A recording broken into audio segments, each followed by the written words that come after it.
அடிப்படை வசதிகள் கோரி பல ஆண்டுகளாக காத்திருக்கின்றனர் கோவை மாவட்டம் தூமனூர் மலை கிராம மக்கள். கோவை மாவட்டம் பெரியநாயக்கன்பாளையம் ஒன்றியத்திற்குட்பட்ட சோமக்கரை தூமனூர் மலை கிராமங்கள் இயற்கை எழில் கொஞ்சும் மேற்கு தொடர்ச்சி மலை அடிவாரத்தில் அமைந்துள்ளன. இங்கு இருளர் இன மலைவாழ் மக்கள் வசித்து வருகின்றனர். இயற்கை எழில் கொஞ்சும் இந்த கிராமத்தில் உள்ள மக்களுக்கு அடிப்படை வசதிகள் பெரும் கேள்விக்குறியாகவே உள்ளன. உயர்கல்வி கற்க விரும்பும் குழந்தைகளுக்கு கல்வி என்பது எட்டாக்கனியாக இருக்கும் சூழலில் மின்சாரம், சாலை வசதி என்பதும் வெறும் கனவாகவே உள்ளது. மலைவாழ் குழந்தைகளின் கல்விக்கு தேவைப்படும் ஜாதி சான்றிதழ்கள் கூட இப்பகுதி மக்களுக்கு இதுவரை கிடைக்கவில்லை. பேசுறேன். நான் +2 வரை படிச்சிருக்கேன்.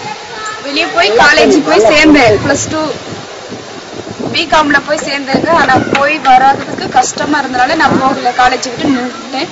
அப்ப இங்க ஸ்கூல்ல படிக்கிறவங்களுக்கு ஜாதி சான்றிதழ் இல்லாத காரணத்தினால அவங்களுக்கு கிடைக்கக்கூடிய சலுகைகள் அப்படியே நிக்கிதுங்க. அதனால ஜாதி சான்றிதழ் எல்லாருக்குமே வேணும்.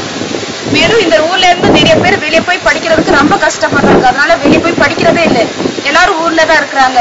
ஒரு பஸ் வசதி இருந்தா எல்லாரும் போய் சாயங்காலம் வந்து வீடு சேர முடியும், இல்லைன்னா அதுவும் செய்ய முடியாது.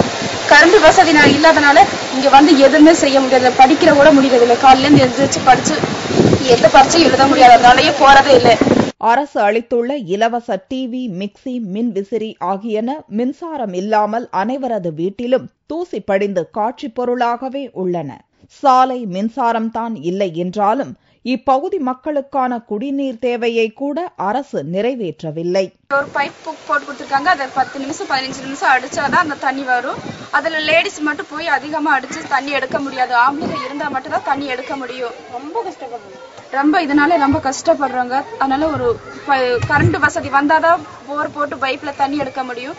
கரண்ட் வசதி இல்லாம எதுவுமே செய்ய முடியாது. மலைவாழ் மக்களின் நலனுக்காக பல கோடி ரூபாய் பட்ஜெட்டில் அறிவிக்கும் அரசு அவர்களுக்கு தேவையான அடிப்படை வசதிகளையாவது செய்து கொடுக்க வேண்டும் என்று சமூக ஆர்வலர்கள் வலியுறுத்துகின்றனர்.